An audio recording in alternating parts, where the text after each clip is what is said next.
세계에서 주일날 교회 가는 인구 비중이 가장 높은 나라는 미국입니다.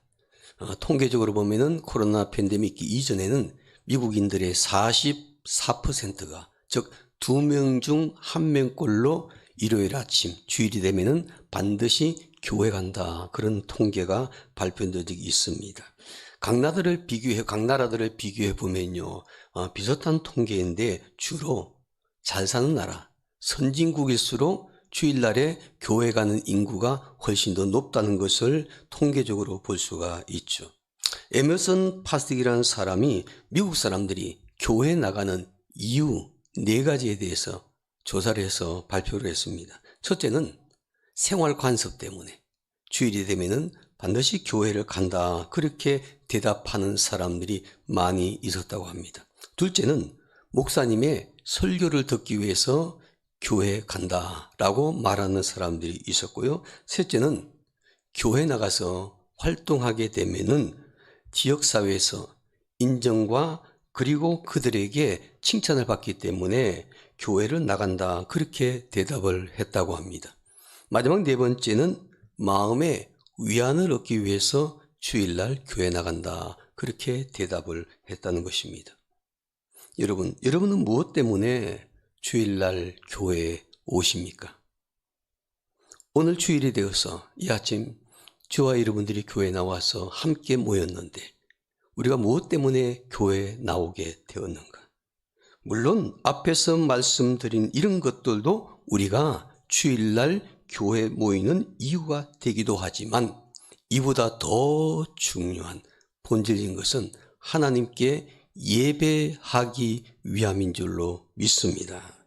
우리가 주일날 교회에 나오는 가장 중요한 동기는 하나님을 예배하기 위함이라는 거죠. 그래서 교회의 가장 중요한 기능은 예배이고 성도들의 신앙생활 가운데 가장 중요한 영역도 예배라고 말할 수가 있죠. 예배는 그리스도인의 신앙생활에서 가장 중요한 위치를 차지하고 있습니다. 그래서 바른 예배를 드리는 것이 참으로 중요하죠. 예배를 드리되 바른 예배를 드리는 것, 이것이 하나님께서 기뻐 받으시는 예배라는 것입니다. 신앙생활을 잘 하려면 바른 예배가 필요한데 우리가 바른 예배를 회복하려면 어떤 자세로 예배를 해야 할까? 그 물음에 대한 답을 오늘 본문 말씀 안에서 찾을 수가 있습니다. 본문 말씀을 통해서 예배자가 바른 예배를 회복하려면 어떤 자세로 하나님을 예배해야 하는지를 깨달을 수가 있습니다. 성경에서 야곱이라는 인물을 보면은요, 그는 축복을 받을 만한 자격을 갖춘 인물이 절대 아니었습니다. 그는 장자로 태어났죠. 그 당시 사람은 부모의 재산을 2배로 받을 수 있는 상속권을 가지고 태어난 그런 사람이 아니었습니다. 이런 축복을 누릴 수 있는 자격이 있는 사람이 아니었습니다. 왜냐하면 그가 장자가 아니고 차자로 태어났기 때문이었습니다. 그는 하나님의 축복을 누릴 수 있는 장자의 축복권을 가지지 못한 사람이었습니다. 뿐만 아니라 그의 성품을 보더라도요, 하나님의 축복을 누릴 만한 사람이 되지를 못했습니다. 야곱, 오늘 본문에 등장한 인물인데 야곱이란 사람의 이름의 뜻은 이런 뜻이 많이 있습니다. 거짓말쟁이, 사기꾼, 빼앗는 자, 그리고 속이는 자. 긍정적인 뜻이 하나도 없습니다. 전부 다 입에 담기 싫은 그런 단어의 뜻을 가지고 있는 게 야곱의 이름입니다. 그는 사람을 속이고 남의 것을 빼앗고 하는 사기꾼의 기질이 아주 강한 사람이었습니다.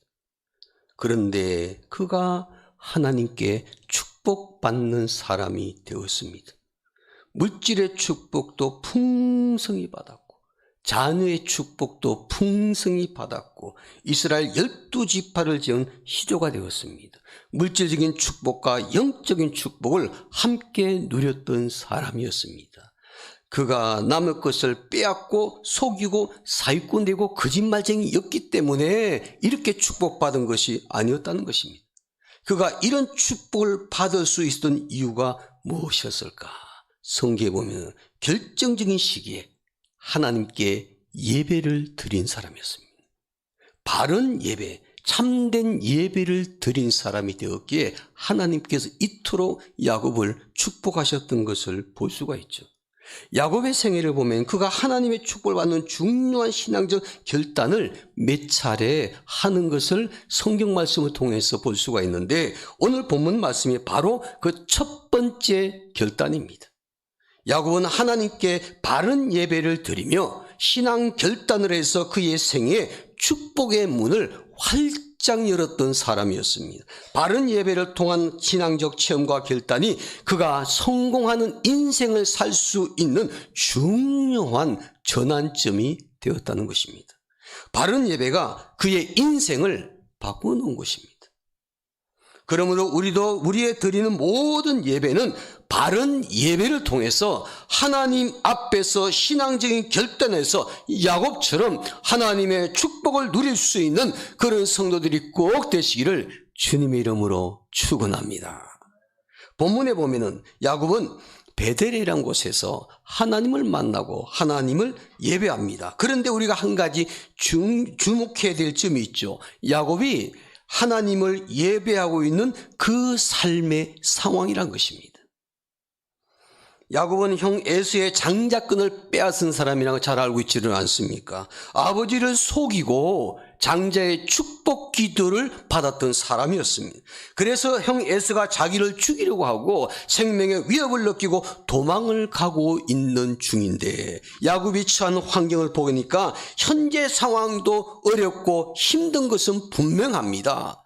그런데 앞으로도 그의 앞에 일어날 일에 대한 불투명 때문에 야곱은 심히도 불안한 미래를 생각하면 더더욱 답답하고 힘든 상황이었습니다. 바로 이런 답답한 현실, 불안한 마음, 심지어 생명의 위협을 받고 있는 이런 상황 속에서 그는 베델이라는 곳에서 하나님을 만나게 됩니다.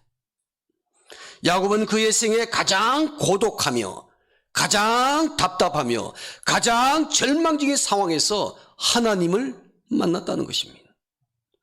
야곱은 아침에 일어나자마자 자기가 베었던 돌을 가지고 기둥을 세우고 그 위에 기름을 붓고 하나님을 예배합니다. 그리고 그의 인생을 송두리째 바꾸어 놓았습니다. 이 예배는 야곱의 생애에서 가장 중요한 예배였습니다. 이 예배는 그의 인생에 아주 중요한 전환점이 되었습니다. 그는 이 예배를 통해서 하나님 앞에서 신앙적 결단을 했고 그의 생에 놀라운 하나님의 축복을 누리는 출발점이 되었다는 것입니다. 오늘 여러분들은 어떻습니까? 여러분들 앞에 놓이는 현실을 볼 때 심정이 어떻습니까? 인생의 실타리가 엉킨 것처럼 자꾸만 꼬여가고 있는 분은 아닌지요? 잘 풀리지 않아서 심히 답답한 심정을 갖고 있는 분은 아닌지요? 그리고 나의 내일을 미래를 생각하니까 불안해서 두려운 마음이 걱정과 근심되는 일이 있는 분은 안 계시는지요? 실타래처럼 엉켜있는 자꾸 꼬여가는 그런 우리의 인생 앞에 너무나 힘들고 고통스러워서 모든 것을 포기하고 절망적인 상황에 처해 있는 분은 안 계시는지요? 야곱은요, 바로 이런 상황 속에서 하나님을 만났다는 것입니다. 하나님을 만났고 하나님을 예배했습니다. 그리고 그의 인생을 절망에서 희망으로 바꾸어 놓았던 사람이었습니다. 우리가 살고 있는 우리의 삶의 주변의 환경이 형통하고 좋을 때도 하나님께 예배드리고 하나님을 만나는 것도 너무나 아름답고 축복된 일입니다. 그런데 현재 내가 처한 상황이 불안전하고 두렵고 근심스럽고 절망적인 상황 속에 있고 심히 답답한 상황에 있을 때 하나님을 만날 수 있는 좋은 기회라는 것입니다.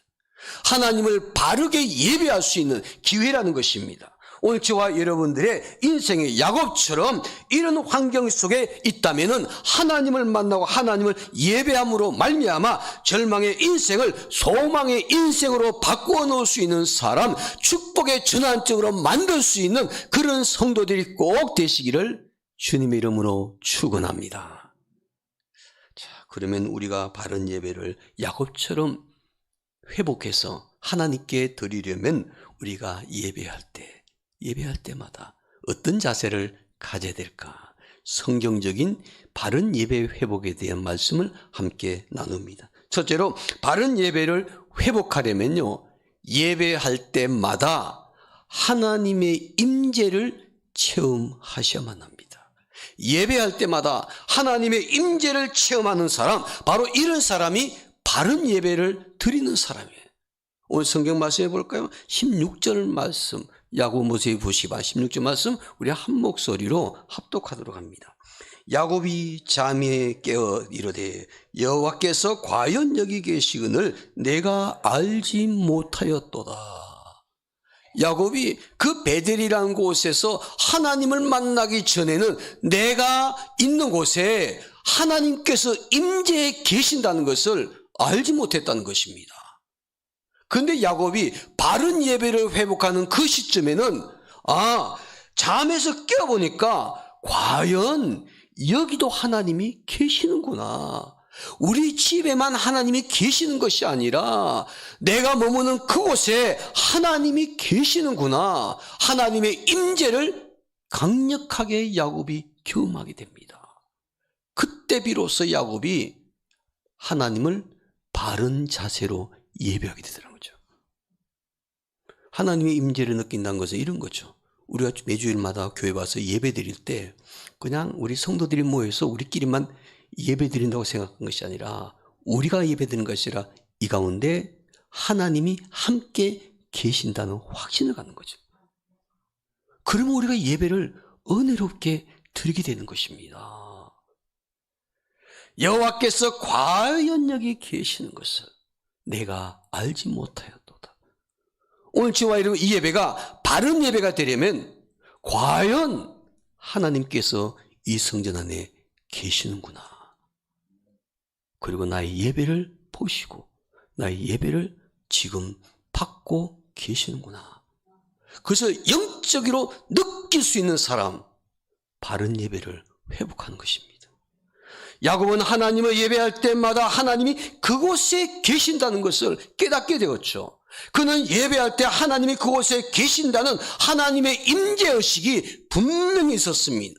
그는 이 하나님의 임재의식을 가지고 하나님을 예배했습니다. 우리가 예배할 때 예배의 대상이 누구입니까? 우리 자신이 예배의 대상이 아니지 않습니까? 예배를 인도하는 목사가 예배의 대상이 아니지 않습니까? 이 예배의 대상은 누구이신가? 하나님이시라는 거죠. 그렇다면 당연히 예배를 받으신 하나님의 임재를 느끼고 확신해야 되는 것이죠. 예배하는 자가 그 예배를 받으신 하나님의 임재의식을 가지지 못하고 예배한다면요, 그것은 예배는 예배인데 바른 예배가 될 수가 없는 것입니다.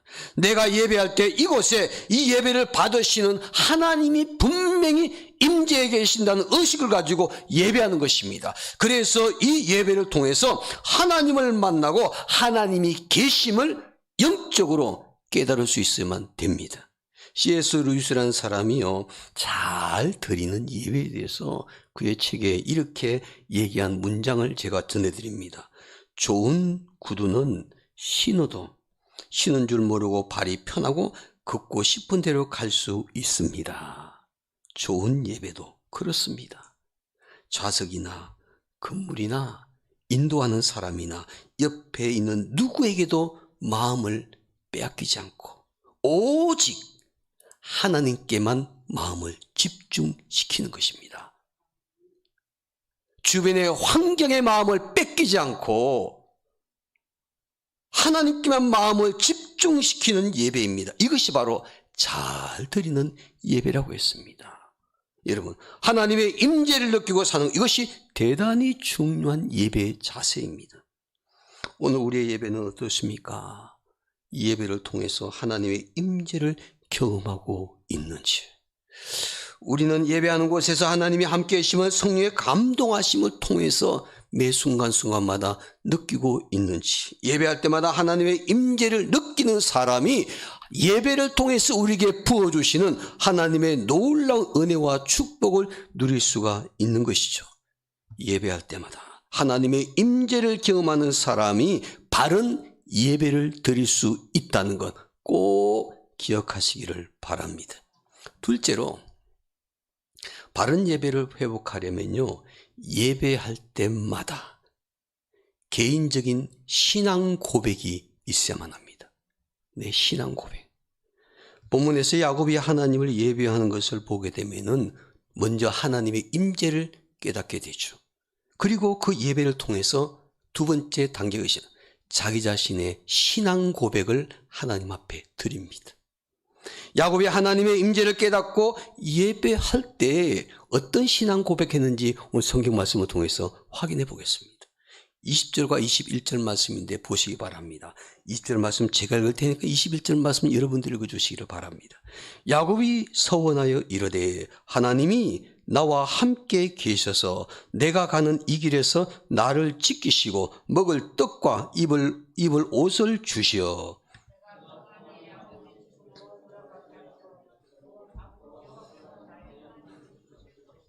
아멘. 이것이 야곱의 신앙 고백이었는데, 그게 보니까 우리가 야곱 똑같습니다. 하나님, 내가 가는 이 길에 나를 지켜주시고요, 먹을 떡을 주시고, 이 말은 먹을 밥도 주시고 또 입을 옷도 주시고, 그리고 내가 평안히 안전하게 다시 우리 아버지 집으로 돌아가기를 원합니다. 그냥 우리가 늘 얘기하는 내용입니다.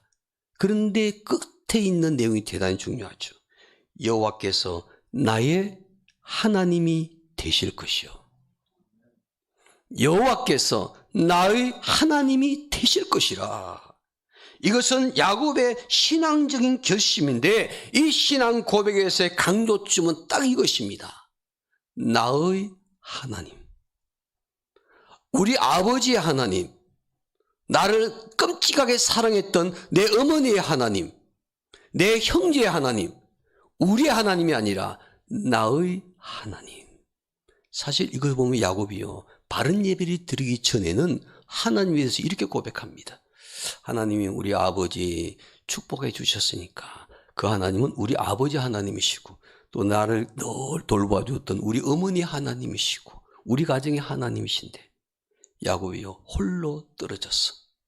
외롭게 들판에 가다가 그 베델이라는 곳에서 하나님의 임재를 경험하니까 비로소 고백입니다. 나의 하나님이 되십니다. 그는 외롭고 쓸쓸하고 고독스러웠을 때 하나님을 깊이 체험합니다. 하나님의 임재를 느끼는 순간 그는 하나님을 예배할 때 하나님은 우리의 하나님, 우리 조상의 하나님, 우리 아버지의 하나님, 우리의 어머니의 하나님이 아니고 나의 하나님이십니다. 구약성에 보면 아브라함의 하나님, 이삭의 하나님, 야곱의 하나님, 이렇게 야곱이 예배를 통해서 고백하게 되는데, 오늘 보니까 나의 하나님이라고 야곱이 고백을 합니다. 여러분, 우리 기독교와 타 종교의 가장 큰 차이가 뭔지 아면요, 신앙 고백입니다. 믿음 고백하는 것인데, 이 신앙 고백 잘 보여. 타 종교는요, 인간이 신을 찾아가는 구도자잖아요. 인간이 신을 찾아갑니다. 그런 행위를 가지고 있기 때문에 어떠냐, 내가 신을 찾아가는 나의 행위이기 때문에 늘 신을 찾아가면서도 의심하고 불안해하고, 정말 그 신이 계실까? 아니면 계신다면 정말 나를 축복해 주실까? 타종교의 모든 신은 찾아가는 행위이기 때문에 찾아가면서도 불안합니다. 그래서 확신을 가지고 신앙 고백을 할 수가 없습니다. 그러나 기독교는 하나님께서 인간을 찾아오신 종교예요. 계시의 종교입니다. 하나님께서 우리에게 계시를 주셨기 때문에, 말씀을 주셨기 때문에, 그 하나님이 찾아오신 하나님의 말씀을 통해서 확신이 있기 때문에 하나님께 신앙 고백을 할 수가 있는 것입니다. 여러분, 교회가 어떻게 세워진 줄 아십니까? 이 땅 위에 교회가 어떻게 세워졌습니까? 사람들이 모여가지고 우리가 하나님께 예배해 드릴 수 있는 성전 만들자. 그리고 교회를 세워서 그 교회 이름을 붙여가지고 우리가 신앙생활 하자. 이렇게 해서 이 땅에 교회가 시작이 되었나요? 아닙니다. 교회 시작은 예수님께서 내가 이 땅에 교회를 세우겠다고 말씀하셨어요. 내 교회를 세우겠다. 그런데 예수님이 내 교회를 세울 때 어떻게 세우셨냐면요. 베드로라는 사람의 신앙 고백이 위해 세웠습니다. 마태복음 16장 16절에 보면 주는 그리스도시요 살아계신 하나님의 아들이시니다. 이 신앙 고백을 했더니 주님께서 정말 멋진 신앙 고백이구나. 그게 보니까 주는 그리스도시요 살아계신 하나님의 아들이십니다. 베드로가 신앙 고백을 합니다. 그 천주교에서는 베드로의 몸 위에 교회를 세웠다 그렇게 말하죠. 그래서 베드로가 천주교에서는 일대 교황이라고 말합니다. 여러분, 베드로란 인간 위에 세워진 불완전한 교회가 아닙니다. 이 땅에 세워진 교회, 첫 번째 세워진 교회는요, 베드로의 이 신앙 고백 위에 세워졌다는 것입니다. 교회는 어떻게 세워졌느냐? 성도들의 신앙 고백 위에 세워진 것입니다. 그래야 신앙 고백이 예배 시간에 반드시 필요하다는 것입니다. 예배 시간 때마다 예배를 받으신 하나님은 나의 하나님이시고 나의 개인의 하나님이심 인정하고 나를 구원해 주신 분이고 그 하나님을 신앙적으로 고백하면서 예배를 드리는 이것이 바로 참된 예배자, 바른 예배자의 모습입니다. 오늘 예배된 여러분들이 예배하는 하나님을 나의 하나님으로 하고 신앙적으로 개인적인 고백을 가지고 예배할 수 있는 바른 예배자가 되시기를 바랍니다. 나의 하나님이 아닌 내 아내의 하나님, 내 남편의 하나님, 나의 부모님의 하나님, 아니면은 나를 전도한 그 사람의 하나님이기 때문에 예배하러 나오는 것이 아니라 내 예배를 받으신 하나님은 바로 이제는 나의 하나님이시다. 나의 하나님이시다. 이것을 고백하며 예배 드리는 사람이 바른 예배를 드리는 사람입니다. 우리가 바른 예배를 회복하려면은 예배 회복 시리즈로 오후에도 말씀을 나누겠지만은 우리가 바른 예배를 회복하려면요 어떤 자세를 가져야 되는가 말씀을 통해서 꼭 원리를 발견하셔야 됩니다. 첫째는 예배할 때마다 하나님이 예배 가운데 함께 계시는구나, 하나님의 임재를 느끼는 것입니다. 둘째는 나의 신앙 고백을 하나님 앞에 고백을 하는 것입니다. 셋째로 바른 예배를 회복하려면 예배할 때마다 결심을 하셔야 됩니다. 결심해도 또 한 이틀 3일 지나니까 또 원래대로 돌아가던데요. 그래도 예배할 때마다 결심하셔야 됩니다. 예배할 때마다 바른 예배가 되기 위해서는요, 내가 말씀을 듣고 하나님의 뜻을 깨달았다면은 또다시 결심하셔야 됩니다. 야곱은 하나님을 예배할 때 하나님이 함께 계신 하나님의 임재를 체험했고 하나님이 나의 하나님이라는 개인적인 신앙 고백을 하게 되었죠. 그리고 또 한 가지 아주 중요한 결심을 하게 됩니다. 이 결심은 사람들이 몹시 힘들어하는 결심이기도 하죠. 그러나 참된 신앙을 가진 사람, 바른 예배를 드리는 사람은요 반드시 해야 하는 아주 중요한 결심입니다. 이것은 하나님 앞에서 이렇게 살겠다고 결심하는 내용입니다. 본문에 등장하는 야곱은 어떻게 결심했는가? 바른 예배를 회복했을 때 야곱이 하나님의 임재를 경험하고 그리고 개인적인 신앙 고백을 하면서 마지막으로 그가 고백했던 결심, 그것이 오늘 본문의 22절 말씀 속에 나와 있습니다. 다 함께 읽겠습니다. 22절입니다. 내가 기둥으로 세운 이 돌이 하나님의 집이 될 것이요 하나님께서 내게 주신 모든 것의 10분의 1을 내가 반드시 하나님께 드리겠나이다 하였더라 그랬습니다. 야곱의 두 가지 결심이 있죠. 내가 기둥을 세운 바로 이 돌이 하나님의 집이 될 것입니다. 성전이 될 것입니다. 또 한 가지는 내게 주신 물질 가운데 10분의 1을 내가 반드시 하나님께 드리겠나이다. 이 두 가지의 결심을 합니다. 야곱은 하나님께서 내게 주신 모든 것의 10분의 1을 반드시 하나님께 드리겠다고 결심을 합니다. 그는 하나님을 예배하면서 그가 두 앞에 드릴 수 있는 헌신, 결심을 분명히 고백하는 것을 보게 되죠. 성경에서 보니까 하나님께 물질적인 헌신을 한 사람들의 공통점이 하나 있습니다. 이것은 보니까 성에 다 하나님을 잘 섬기고 있던 사람들이었습니다. 뿐만 아니라 이들은 공통점은 물질적인 축복을 엄청나게 받았다는 것이죠. 유대인들의 탈무드에 보면 이런 얘기가 있습니다. 그 사람이 어떤 사람인지를 알고 친구로 삼기를 원한다면 그 사람에게 먼저 돈을 맡겨보라고 말합니다. 그 사람에게 물질을 맡겨보면 그 사람이 어떤 사람인지를 알 수 있다고 유대인의 탈무드에 보면 나와 있습니다. 돈주머니를 맡기게 되면 이 사람은 이런 사람이구나 라는 것을 확인할 수가 있다는 거죠. 사람들이 왜 그럴까요? 돈을 좋아하고 돈을 사랑하기 때문입니다. 그래서 그 돈을 맡겨두면 그 사람이 어떤 사람인지, 내가 상대할 수 있는 사람인지, 내가 도와줄 수 있는 사람인지 그것을 알 수가 있다는 거죠.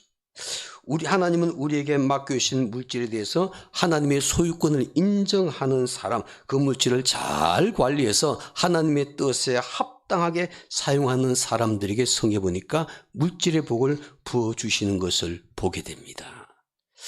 유명한 종교개혁가 마틴 루터가요, 그리스도인의 삶에 세 가지의 회심이 있다고 얘기했습니다. 이 세 가지의 회심이 반드시 필요하다고 그랬습니다. 첫 번째 회심은요, 이 머리의 회심입니다. 말씀을 듣고 성경을 읽고 이 머리로 깨닫는 회심이 있어야 되는. 지식으로 깨달았을 때 머리에 회심이 있어야 된다. 두 번째는 가슴의 회심입니다. 머리로 깨달았으면, 지식적으로 깨달았으면 그거로 끝나는 것이 아니고 가슴으로 느끼고 뜨거워진다는 것입니다. 두 번째는 가슴의 회심. 마지막 세 번째는 마틴 루터가 말합니다. 지갑의 회심이 필요하다. 그렇게 말합니다. 초대교회 그리스도인들이 회심과 성령 충만을 통해서 하나님의 은혜를 체험하고 난 이후에 났던 변화들은 그들이 하나님 앞에 예물을 드리는 것에서 나타난 것을 보게 되죠. 여러분, 우리도 그래서 초대교회 예배 형식 그대로 예배 시간 때마다 헌금하는 시간이 있지 않습니까? 헌금, 우리가 드리는 예물, 헌금이라고 말합니다. 말 그대로 헌은 바치는 것이고 금은 돈을 말합니다. 그러니까 금을 하나님께 바치는 것. 그런데 여러분, 어느 쪽을 더 비중 있게 생각하느냐에 따라서 우리의 예배 자세가 달라집니다. 우리가 드리는 물질, 헌금이라고 말하지 금헌이라고 말하지 않습니다. 다시 말하면 금을 드리기 전에, 물질을 드리기 전에 내 마음을 먼저 하나님께 바치라는 것입니다. 헌은하지 않고 금만 드리는 것이 아니라 내 마음을 먼저 하나님께 드리고 그리고 예물을 드리라는 것입니다. 순수가 중요하죠. 헌금에서 중요한 것은 금보다도 헌입니다. 헌금에 더 중요한 것은 드리는 그 사람의 마음이라는 것이죠. 하나님께서 바른 관계를 원하시는 사람, 하나님을 기억하며 헌금을 드릴 때 먼저 내 마음을 하나님께 온전히 드리는 것입니다. 내 마음은 드리질 않습니다. 하나님은 저는요, 내 마음대로 제가 살 거예요. 내 마음대로, 내 뜻대로 마음도 드리지 않고 마음껏 살면서 하나님께만 금을 드린다면 하나님이 그 예물을 기뻐 받으실까? 여러분, 헌금입니다. 예배 드리는 바른 자세, 하나님께 먼저 내 마음을 드리는 것입니다. 내 마음을 드리는 때 예배 시간마다 하나님 앞에 내 마음에 결심하는 것입니다. 하나님, 내가 이렇게 살겠습니다. 그 말씀대로 순종하며 살겠습니다. 이것이 신앙 고백 위에 드러나게 될 때 오늘 저와 여러분들은 바른 예배자가 될 줄로 믿습니다. 바른 예배를 회복합시다. 바른 예배를 드립시다. 그러기 위해서 예배 때마다 하나님의 임재를 꼭 꼭 체험할 수 있는 예배자가 되었으면 좋겠고요.